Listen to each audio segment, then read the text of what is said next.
Hello everyone, welcome back to my channel ink family. तो आज हम करने वाले हैं हिस्ट्री क्लास 12 का chapter number 11 the rebels and the राज।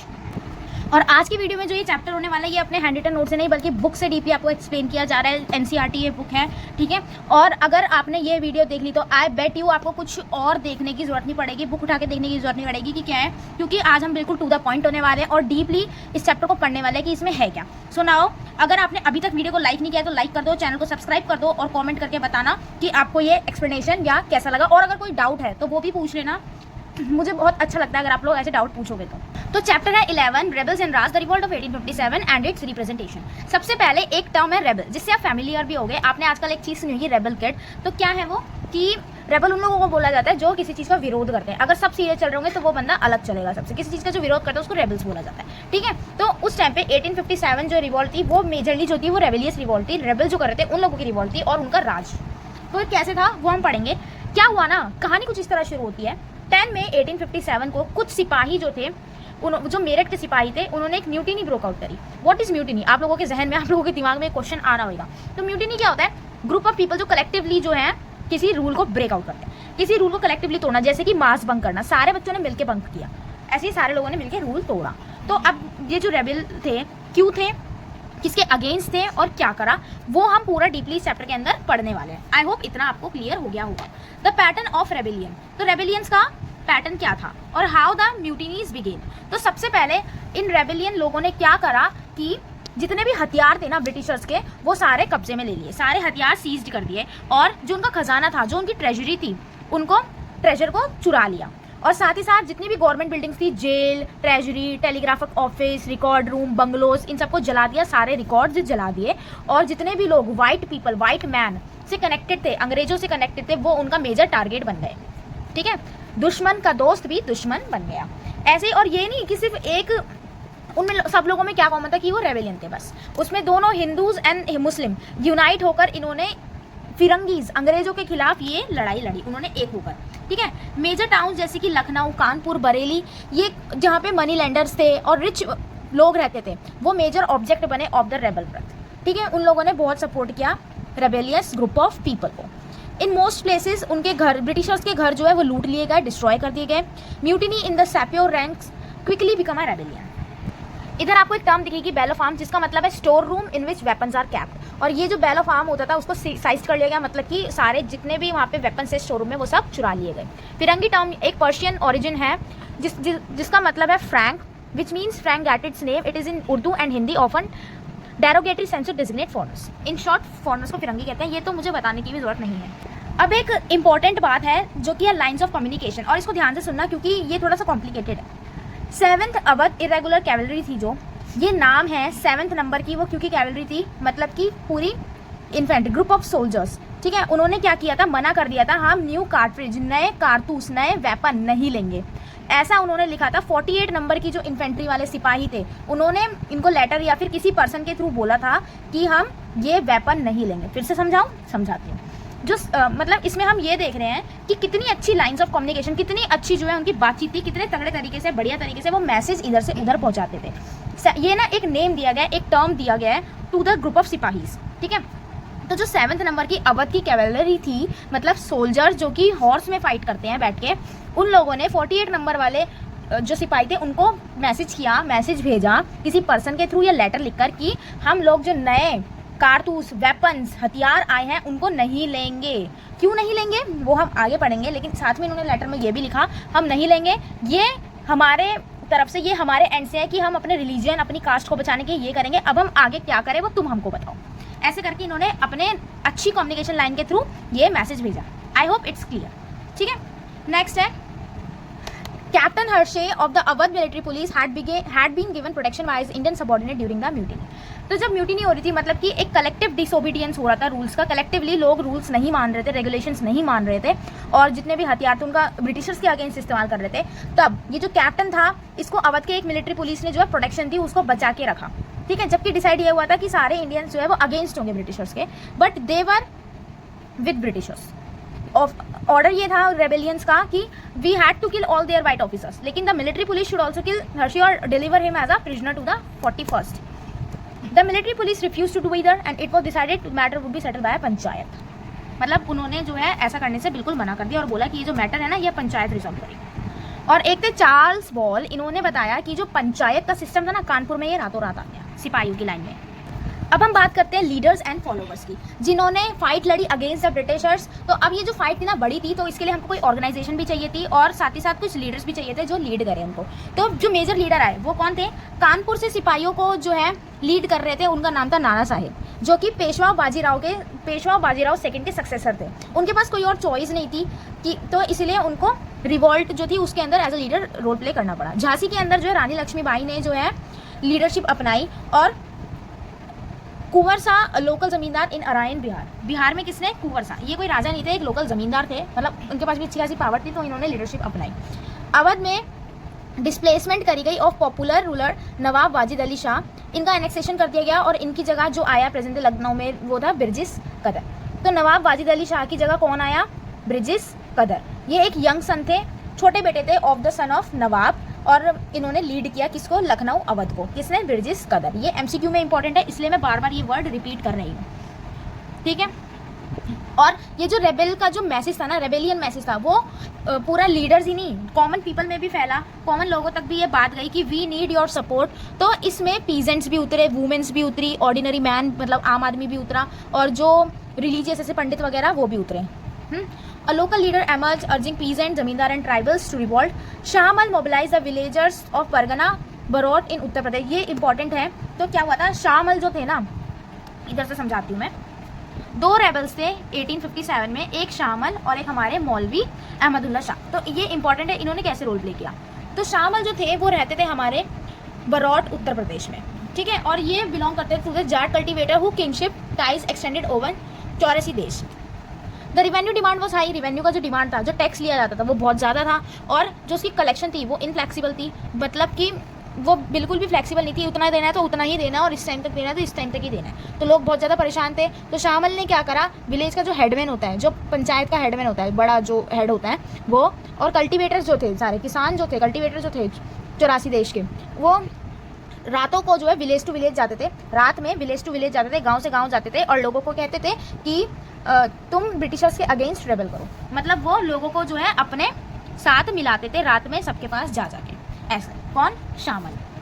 अब मौलवी अहमदुल्ला शाह की जो हम बात करें, तो ये जो है एक मौलवी थे जिन्होंने बहुत इंपॉर्टेंट रोल प्ले किया है 1857 में। ये भी क्या करते थे? विलेज टू विलेज जाते थे और सबको जिहाद या फिर रिलीजियस वॉर के बारे में बताते थे, जो कि ब्रिटिशर्स के अगेंस्ट छिड़ रही थी, और लोगों को अर्ज करते थे, रिक्वेस्ट करते थे टू जॉइन देम। और he was there for popular called Danka Shah. इनको डंका शाह भी बोला जाता था। एमसीक्यू में आया कि हु वॉज द डंका शाह, तो वो है मौलवी अहमदुल्ला शाह। क्यों? क्योंकि ये अपने साथ एक ड्रम रखते थे जिसको डंका बोला जाता है, ठीक है। जो तो ब्रिटिश ऑफिशियल भी इस बात से पैनिक हो गए, क्योंकि थाउजेंड्स ऑफ पीपल जो हैं वो मौलवी अहमदुल्ला शाह को सपोर्ट करने लग गए थे, हज़ारों की तादाद में।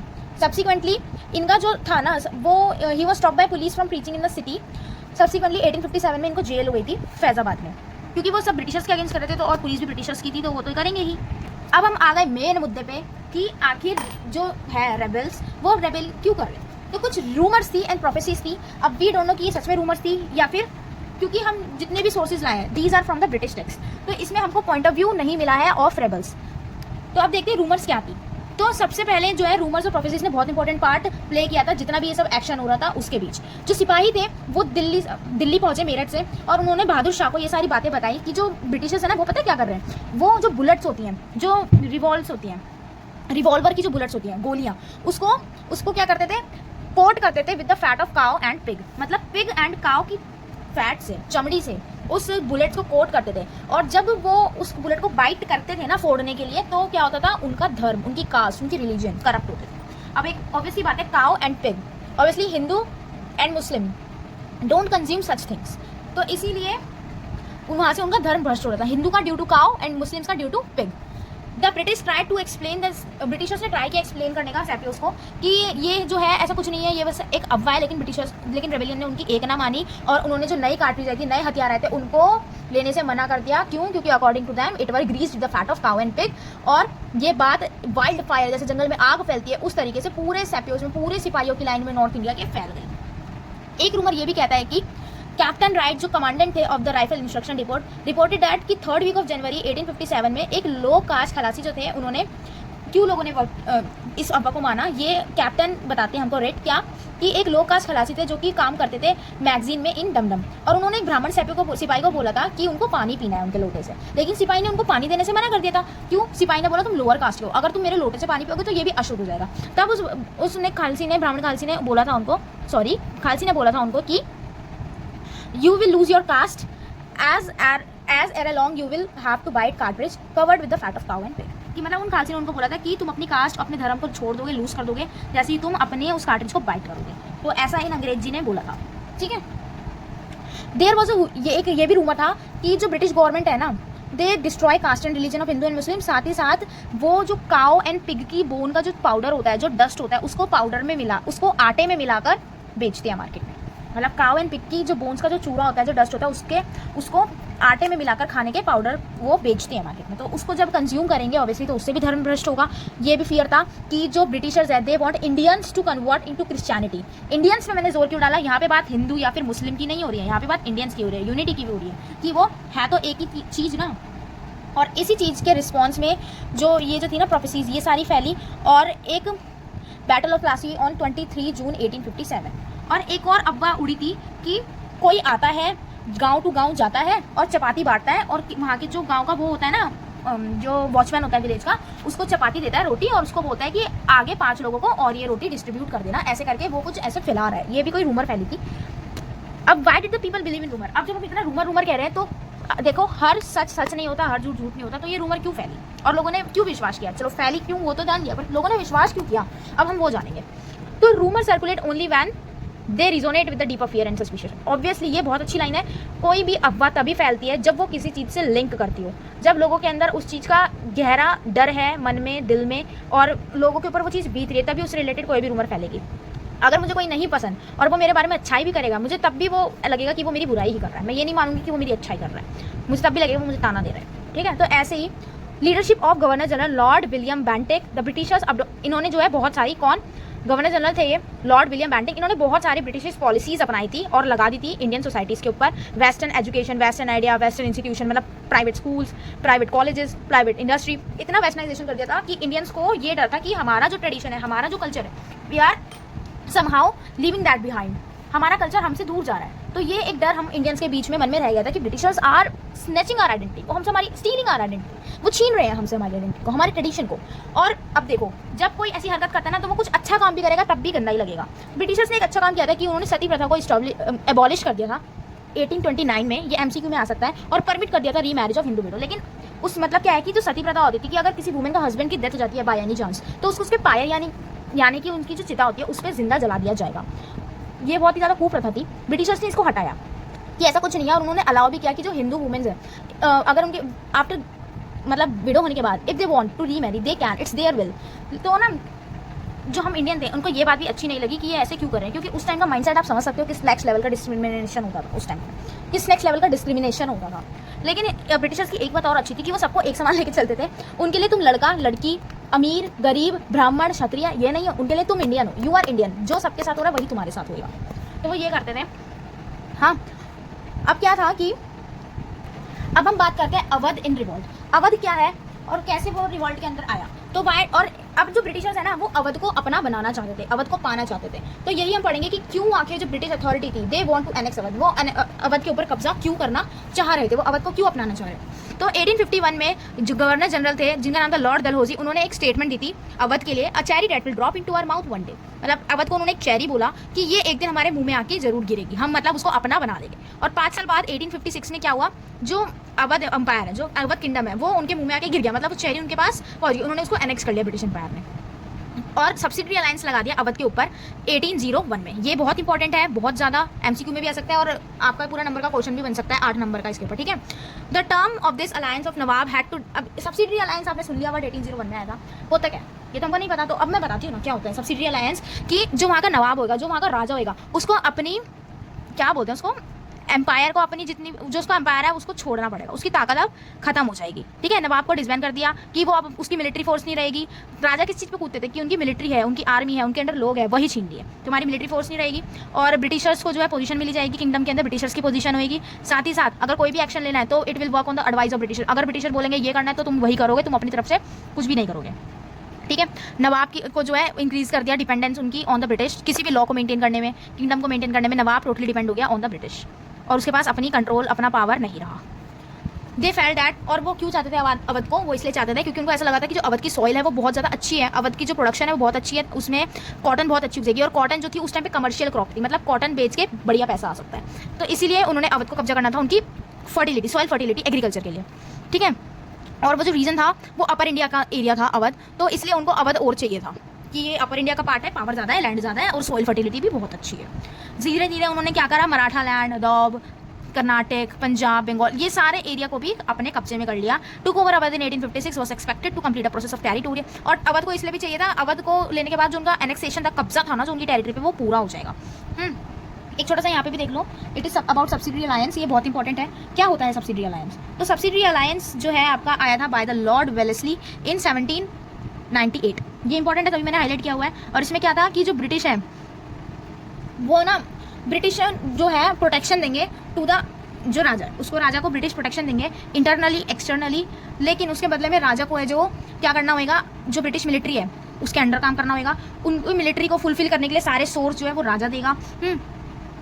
टेरिटरी में जितनी भी उनके एले को जितनी भी चीज़ें चाहिए वो सारा राजा देगा, सोर्सेज उनके राजा पूरे करेगा, रिसोर्सेज उनका राजा बनेगा। और साथ ही साथ अगर राजा, मतलब वो जो राज्य है, वो जो टेरिटरी है, वो अगर किसी के अंडर, किसी के उसमें एग्रीमेंट में जाना चाहती है तो उसको पहले राजा से परमिशन लेनी पड़ेगी। ये था पूरा आपका सब्सिडरी अलायंस। तो अब क्या है, the life was gone out of the body. Nawab Wajid Ali Shah जो थे उनको हटा दिया गया, उनको देश निकाला दे दिया गया कैलकटा से, on the plea that reason was has been misgovern, ये बोलकर कि जो नवाब वाजिद अली शाह है ना, ये उस रीजन को अच्छी तरीके से गवर्न नहीं कर रहे, ये बोल के ब्रिटिशर्स ने उनको निकाल दिया कैलकटा से। लेकिन ब्रिटिशर्स ने एज्यूम गलत कर लिया कि ये बहुत ही अनपॉपुलर रूलर है। जैसे ही उनका देश निकाला करा ब्रिटिशर्स ने, हज़ारों की तादाद में लोग इकट्ठा हुए और वो फॉलो करने लग गए, जहाँ कानपुर तक उन्होंने फॉलो किया इनको, वाजिद अली शाह को, ठीक है। और साथ में इन्होंने ये लिखा, ये गाते हुए जा रहे थे, the life was gone out of the body and the body of this town had been left lifeless, मतलब ऐसे करके कुछ गा रहे थे कि जिसका मतलब है कि जो ये टाउन है उसकी आत्मा है वाजिद अली शाह, वही जा रहे हैं, तो ये बॉडी जो है वो लाइफलेस हो गई है उनके जाने से, ऐसा समझ। This emotional appeal and aggravated by immediate marital loss. अब है Firangi Raj and the end of a world. अब क्या हुआ, जितने भी तालुकदार थे, जितने भी पीजेंट थे, जितने भी सिपाही थे, वो सारे इकट्ठे हो गए और उन्होंने एक यूनिटी बना ली, किसके अगेंस्ट? फिरंगी राज के अगेंस्ट। और ये किया कि फिरंगी राज को तो अब हम खत्म करके रहेंगे, ब्रेक डाउन करेंगे इनका। अवध के अंदर है ना, more than anywhere else the revolt become an expression of popular resistance of the alien order. The annexation displace not just the Nawab, उस एनेक्सेशन से वो जो कब्जा हुआ था उससे सिर्फ नवाब ही डिस्प्लेस नहीं हुए, तालुकदार की भी पावर चली गई थी। और अवध एक ऐसी स्टेट बन गया था जिसमें तालुकदार जो होते थे ना, वो एक अमीर ज़मींदार या अमीर राजा हुआ करते थे, जिनके पास बहुत सारा लैंड होता था, उनके पास अपने किले होते थे, अपने लोग होते थे। ये मान लो अमीर से अमीर तालुकदार के पास 12,000 करीब सोल्जर होते थे, और गरीब से गरीब तालुकदार के पास कम से कम 200 करीब सोल्जर होते थे। तो तुम मान लो कि वो कितने पावरफुल हुआ करते थे। लेकिन जब ब्रिटिशर्स ने कब्जा किया तो उनकी सारी पावर छीन ली, और क्या हुआ, तालुकदार वर डिसआर्म, उनसे सारे उनके सैनिक छीन लिए गए और उनके जो किले थे उनको तबाह कर दिया गया। लैंड रेवेन्यू पॉलिसी लगा दी उनके ऊपर, उनकी अथॉरिटी को, उनकी पोजीशन को जो है लिमिटेड कर दिया बहुत ज़्यादा। और ब्रिटिशर्स ने रेवेन्यू सेटलमेंट लगा दी, जिसको बोला जाता है समरी सेटलमेंट ऑफ 1856, जिसमें यह बोला गया कि जो तालुकदार की ज़मीन है ये उनकी नहीं है, ये इनको बिलोंग नहीं करती, ये ज़मीन या तो इन्होंने किसी पे कब्जा करी है या तो इन्होंने ज़बरदस्ती छीनी है, ये इनकी ज़मीन नहीं है, ऐसा बोल के उनसे ज़मीन ले ली गई और बोला गया they have no permanent stake in the land. और कम से कम पहले जो थे तालुकदार थे 67% ऑफ द विलेज अवध के अंदर, लेकिन समरी सेटलमेंट के बाद जो तालुकदार की रह गई थी ज़मीन वो थी सिर्फ 38%। तालुकदार जो थे साउथर्न अवध के, उन्होंने बहुत ही ज़्यादा हार्ड हिट फेस किया। उनको धक्का तो लगेगा भाई, अचानक से उनसे इतना कुछ छीन लिया गया है, जिसकी वजह से जो रिवेन्यू डिमांड थी और जो रिवेन्यू लिया जाता था ना, पता क्या होता था, तालुकदार जो था ना, लिंकेज होता था पीजेंट्स और ये इस ब्रिटिशर्स के बीच, वो उनसे रिवेन्यू कलेक्ट करता था और कुछ अपना कमीशन लगा के कनेक्ट करता था। जो ब्रिटिशर्स की फिक्स रिवेन्यू थी वो उनको दे देता था और बाकी जो अपनी एज अ इनकम रख लेता था। तो ये जो रिवेन्यू ही जो थी वो ब्रिटिशर्स ने 30 से 70% तक बढ़ा दी, इतनी ज़्यादा, जिस वजह से ना तालुकदार खुश थे ना ही पीजेंट खुश थे। और इसकी वजह से क्या हुआ, हैप्पीली एनेक्सेशन हो गया उनका। और तालुकदार का पावर से हट जाना का मतलब है कि जितना भी सोशल ऑर्डर चलता आ रहा था पहले से वो टूट गया है। अब सालों से जो है तालुकदार मेन पावर में था, अब वो मेन पावर में नहीं रहा। ठीक है। The ties of loyalty and patronage had bound the peasant to the taluqdar were destructed. जो भी लॉयल्टी वगैरह बना रखी होगी किसानों ने तालुकदार के साथ, वो डिस्ट्रक्ट होगी। अब वो क्या करते हैं, तालुकदार को कुछ टाइम बाद भी पैसे दे देते, लेकिन अब पीजेंट की कौन सुनेगा, अब उनकी कोई नहीं सुनेगा। ठीक है। तो अब वो बात ऐसा उनके साथ अब ऐसा भी नहीं हो सकता कि तुम कोई नहीं थोड़ी देर बाद पैसा दे देना। तो इसलिए पीजेंट्स भी बहुत दुखी थे। तालुकदार ने फिर क्या हुआ, बाद में नवाब ऑफ अवध जो थे, they join Begum Hazrat Mahal the wife of the nawab in Lucknow to fight the British. Taluqdar भी ब्रिटिशर्स के अगेंस्ट हो गया और उन्होंने हजरत महल को, बेगम हजरत महल को ज्वाइन कर लिया। कुछ सालों तक, डिकेड क्या होता है 10 साल, the sepoys had complain of low level of pay. जो सिपाही थे उनको बहुत ही कम तनख्वाह मिलती थी और उनको छुट्टी भी नहीं मिलती थी आसानी से ब्रिटिशर्स के द्वारा। 1850 से ये भी एक अलग रीज़न बन गया to fight against the British. 1840 में क्या हुआ, चीज़ें थोड़ी बदलने लग गई। The officer developed a sense of superiority and started treating the sepoys as their racial inferior. 1840 से अभी तक चलता आ रहा था कि जो सिपाही थे उनके साथ और भी ज़्यादा गलत व्यवहार होने लग गया। उनके साथ डिस्क्रिमिनेशन होती थी कलर के बेसिस पे। ठीक है। और उनके साथ सेंसिबिलिटी वाली चीज़ नहीं हुआ करती थी, उनके साथ अब्यूज़ होती थी, फिजिकल वायलेंस होता था और गाली गलौच और फिजिकल वायलेंस, मारपीट तो कॉमन हो गया था बिल्कुल, कि सिपाहियों के साथ ब्रिटिशर्स करते ही करते थे ऐसा, जिसमें कि सिपाही उनके लिए काम कर रहे हैं स्टिल। तो इसलिए सिपाहियों के अंदर कुछ जो आग थी ना ब्रिटिशर्स के अगेंस्ट की, वो तभी रेबेलियन बने और सही रेबेलियन बने। It is also important to remember that close link existed between the सिपाही and the rural world of North India। ठीक है। The larger majority of the सिपाही जो थे वो बंगाल आर्मी के थे और वो कहाँ चले गए, अवध में, और ईस्टर्न उत्तर प्रदेश के लखनऊ है, जो अवध है वो प्रेजेंट लखनऊ है। Many of them were Brahmin और from the upper caste. Awadh was in fact called nursery of Bengal army. Question आया एमसीक्यू में कि नर्सरी ऑफ बंगाल आर्मी किसको बोला गया है, तो अवध को बोला गया। अब रेबल्स क्या चाहते थे, तो रेबेलियन क्या चाहते थे, वो बस ये चाहते थे कि जो उनके साथ अनग्रेटफुल चीज़ें हुई है गंदी गंदी, उनको जो उनके साथ जो अपमान हुआ है और ये सब हट जाए, और वो ये चाहते थे कि यूनिटी आ जाए। प्रोक्लेमेशन एंड इश्तेहार, जिसका मतलब नोटिफिकेशन इशूड करी गई by rebel leader to propagate their idea and persuade people to join the revolt. We do not have much that throws light on the perspective of the. अब देखो rebellions के लिए हमारे पास ज़्यादा कुछ है नहीं उनके लिए बोलने के लिए, क्यों, क्योंकि जितने भी मोस्टली जो सिपाही थे वो इलिटरेट थे, तो उनका राइटअप ज़्यादा है नहीं, उनका पॉइंट ऑफ व्यू, उनका पीओवी हमारे पास ज़्यादातर है नहीं, इसलिए हम ये सारा जो पढ़ रहे हैं ये है by the POV of Britishers. Attempt और कुछ इंडियंस के थ्रू होगा, लेकिन ज़्यादा हमारे पास रेबल्स का पीओवी नहीं है, तो हम किसी की भी तरह बायस नहीं हो सकते। Attempt to reconstruct what happen in the 1857 जो है heavily and inevitably depend on Britishers की राइटिंग पे। अब द विजन ऑफ यूनिटी, ये है बाय द रेबल्स। जो रेबल्स थे वो चाहते थे एकता। कैसे, 1857 में इन्होंने अपील किया लोगों से, हर सेक्शन ऑफ सोसाइटी के, हर पॉपुलेशन से, कि आप इकट्ठे हुए, हम एक हुए, चाहे हम हिंदू हैं, चाहे हम मुस्लिम, हम चाहे कुछ भी हैं, हम इकट्ठा होकर ब्रिटिशर्स के अगेंस्ट लड़ेंगे, क्योंकि अभी हम इंडियन हैं। मोस्टली इस चीज़ में मुस्लिम प्रिंस जो थे वो इन्वॉल्व थे, और उनके काफ़ी अच्छे फॉलोअर्स होने की वजह से, सोशल मीडिया वाले नहीं, उस टाइम के फॉलोअर्स होने की वजह से क्या है, लोग उनके साथ जुड़े भी, और वो चाहे वो मुस्लिम प्रिंस थे, लेकिन वो हिंदूज़ की सेंटिमेंट्स को भी ध्यान में रख के बात करते थे, to care to address the sentiments of Hindus also. ठीक है। Rebellion was also seen as a war in which both Hindu and Muslim had equally to lose और टू गेन। उन्होंने बोला अब देखो, खोने के लिए हम दोनों पे इक्वल चीज़ें हैं, जीतने के लिए हम दोनों पे इक्वल चीज़ें, तो क्यों ना साथ में ही करें जब दोनों पे इक्वल है। तो ऐसे ही date word issued under the name of Bahadur Shah appeal to people to join fight under the standard of both Mohammad and Mahavir. दोनों के स्टैंडर्ड में लोगों ने लड़ाई करी, मोहम्मद और महावीर, मतलब हिंदू एंड मुस्लिम, कि आप साथ में आके लड़ो। ब्रिटिशर्स ने करीब 50,000 रुपये लगाए कि वो हिंदू पॉपुलेशन को अगेंस्ट कर सके मुस्लिम पॉपुलेशन के। अब ये समझो, इस टाइम पे 50,000 की वैल्यू बहुत है, उस टाइम पे 50,000 की कितनी वैल्यू होगी, 50 लाख से ज़्यादा। तो इतने पैसे उन्होंने लगाए कि जो वो है ना हिंदू मुस्लिम आपस में लड़ जाए, लेकिन इनका ये अटैम्प्ट फेल हो गया भैया, पैसे डूब गए उनके। अब हम करते हैं against the symbol of operations. The proclamation completely rejected everything associated with British rule और फिरंगी राज एज दे कॉल्ड इट। जो भी चीज़ रिलेटेड थी ब्रिटिशर से, फिरंगी राज से, उन सबको बॉयकॉट कर दिया गया, हटा दिया गया। जो लोग थे उनके अंदर ये डर था, ये फियर था कि जो ब्रिटिशर्स है वो हमारे धर्म को नष्ट कर रहे हैं और डिस्ट्रॉय कर रहे हैं हमारी कास्ट एंड रिलीजन को। अब जैसे वो कह रहे थे कि वो जो है काऊ एंड पिग का जो फैट है वो क्रीज करके देते हैं बुलेट में, तो इन चीज़ों से क्या है, उनका धर्म भ्रष्ट हो रहा था, उनके ऊपर अंदर ये डर था। और साथ ही साथ जब ब्रिटिशर्स हैं सारी वेस्टर्न चीज़ें ला रहे थे, तो इस वजह से भी उनको ये डर था कि हमारा ट्रेडिशन कहीं ना कहीं पीछे छोड़ रहा है, और वो हिंदू एंड मुस्लिम को क्रिश्चियनिटी में कन्वर्ट करना चाह रहे थे। ऐसा जो है लोगों के अंदर डर था। वो सब इतना चाहते थे कि हम यूनाइट हो जाएं और वो अपने लाइवलीहुड के लिए, अपनी दिनचर्या, अपने जीवन, अपना फेथ और अपना ऑनर, अपनी आइडेंटिटी, इसके लिए लड़ रहे थे अगेंस्ट द ब्रिटिशर्स। ठीक है। In the village they burned account book and ransack money lender houses. अब in search of the alternative power, rebels in the place, rebel जिसकी जगह पे थे दिल्ली, लखनऊ, कानपुर, इन्होंने भी जो है इस्टेब्लिश की कुछ अथॉरिटी, कुछ स्ट्रक्चर, कुछ एडमिनिस्ट्रेशन। इन्होंने ये चीज़ ब्रिटिशर्स से सीखी, ब्रिटिशर्स ने कोर्ट अथॉरिटी ये सब इस्टेब्लिश करी थी, तो उन्होंने उनको देख के ये सब सीखी कि हम प्रॉपर फॉर्म में कैसे काम करेंगे।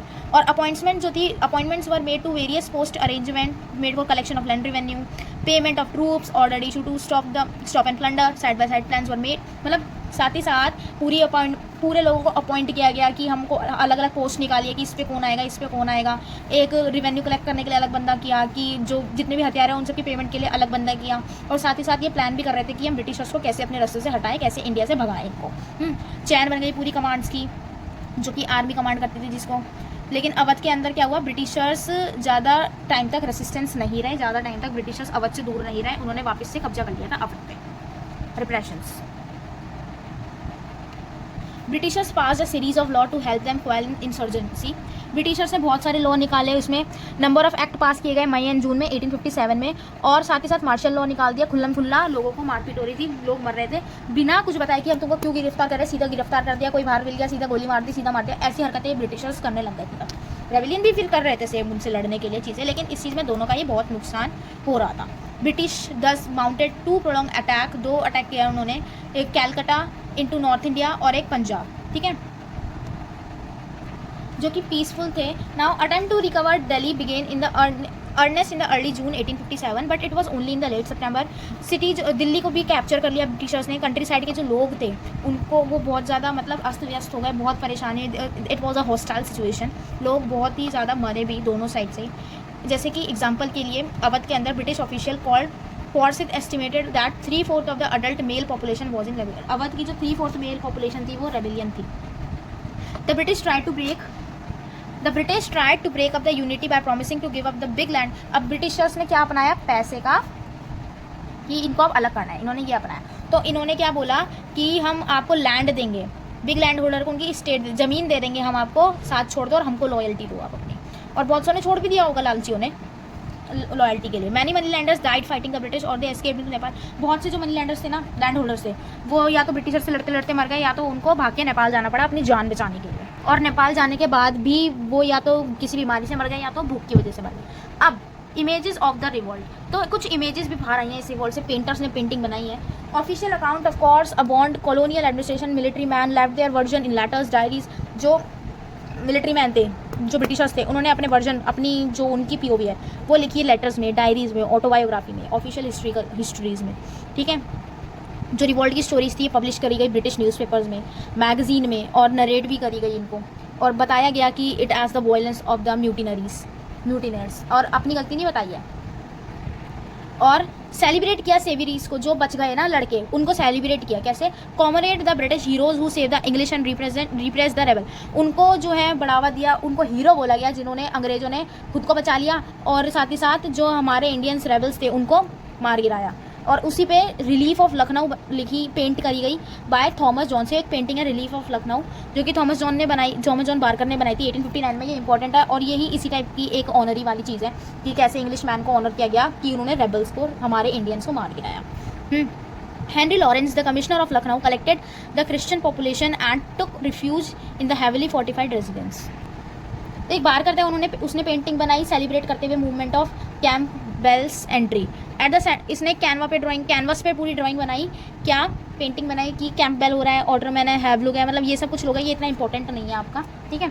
English women and honour of British. अब इंग्लिश वुमेन्स को लेके, अंग्रेजी फिरंगी औरतों को लेके क्या बोला गया, तो न्यूज़पेपर और रिपोर्ट्स जो थी ना, उनके पास एक पावर थी कि वो पब्लिक कर सकती है, लोगों की पब्लिक की इमेजिनेशन को शेप कर सकती है, उनकी फीलिंग्स को, उनके एटीट्यूड टूवर्ड्स किसी भी इवेंट को वो शेप कर सकते हैं। क्या, अब कैसे, क्योंकि देखो जब हम कोई गाना सुनते हैं सैड सॉन्ग, तो हम भी सैड फील करने लगते हैं, हमारी इमेजिनेशन में वो चीज़ चलने लग जाती है। तो ऐसे ही न्यूज़पेपर, जब कोई बुक रीडर जिनको रीडिंग अच्छी लगती है, जो उनको हैबिट है रीडिंग की, वो जब पढ़ते हैं तो वो उनकी इमेजिनेशन पे आती है। वही सारी चीज़ें हैं।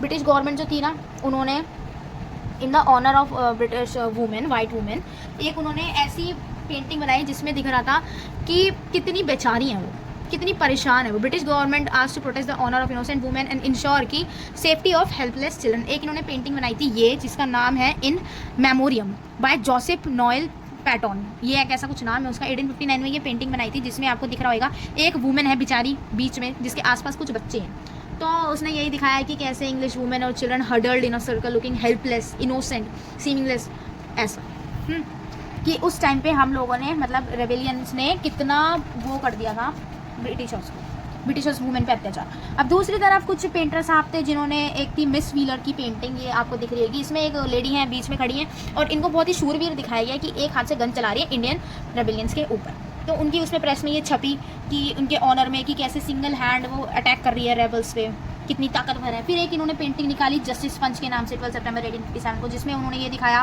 कि एक इंग्लिश वुमेन जो है शील्ड लेकर, स्वॉर्ड लेकर खड़ी है, बीच में लड़ रही है, पैरों में उसके रेबेलियन है, इंडियन रेबेलियन सारे, कैसे उनसे अकेली लड़ रही है। और साइड में देखो इंडियन वुमेन्स दिखाई है, ये दिखाते हुए कि इंडियन वुमेन्स डरपोक हैं। ऐसा मैं नहीं कह रही, ऐसा इसमें लिखा हुआ है, ठीक है, मैं नहीं कह रही कहीं मेरे को बोलो। तो ये रहा a mass of India women with children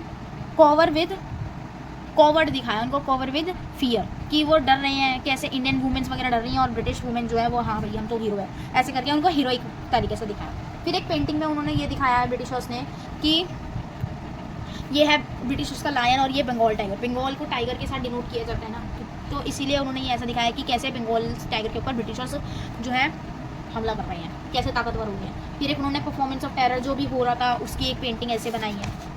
फिर उसके बाद जो है आपकी, जब ब्रिटिशर्स ऐसा कर रहे हैं तो हम क्यों पीछे रहे हैं भैया, हमको तो मतलब इंडियंस को तो वो बहुत ही ज़्यादा गलत दिखा रहे थे।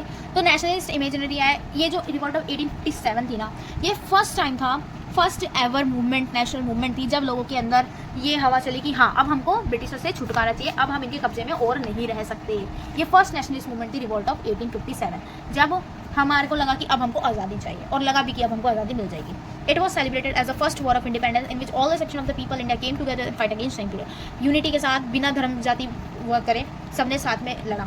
The leader of the revolt were presented as heroic, जो भी लीडर थे, जैसे आपको यहाँ दिख रहा होगा पिक्चर में रानी लक्ष्मीबाई हैं, है ना, जितने भी लीडर थे अलग अलग जगह से, उनको एज अ सेवियर, उनको एज अ पावरफुल लीडर दिखाया गया पेंटिंग में, जो कि वो डिजर्व भी करते हैं। आर्ट एंड लिटरेचर, मतलब उनके लिए पोएम्स लिखी गई, और एक पोएम तो हम अभी तक पढ़ते आ रहे हैं, खूब लड़ी मर्दानी, वो तो झांसी वाली रानी थी, सुभद्रा कुमारी चौहान के द्वारा ये लिखी गई पोएम, जो कि आज तक स्कूल्स में NCERT में रिसाइट होती आ रही है। तो यही था आपका पूरा चैप्टर रेबल्स एंड राज। अगर आपको ये समझ आया हो, वीडियो अच्छी लगी हो, तो लाइक कर देना, चैनल को सब्सक्राइब कर देना और कमेंट करके बताना अगर कोई भी डाउट हो या वर्ड ऑफ एप्रिसिएशन हो, I will really appreciate it, ठीक है। और साथ ही साथ अगर इस चैप्टर के आपको इंपॉर्टेंट क्वेश्चन आंसर्स चाहिए, NCERT सोल्यूशन चाहिए, तो वो भी कमेंट में बता दो, I will bring that to you. तो मिलते हैं आपको नेक्स्ट वीडियो में, तब तक के लिए बाय बाय।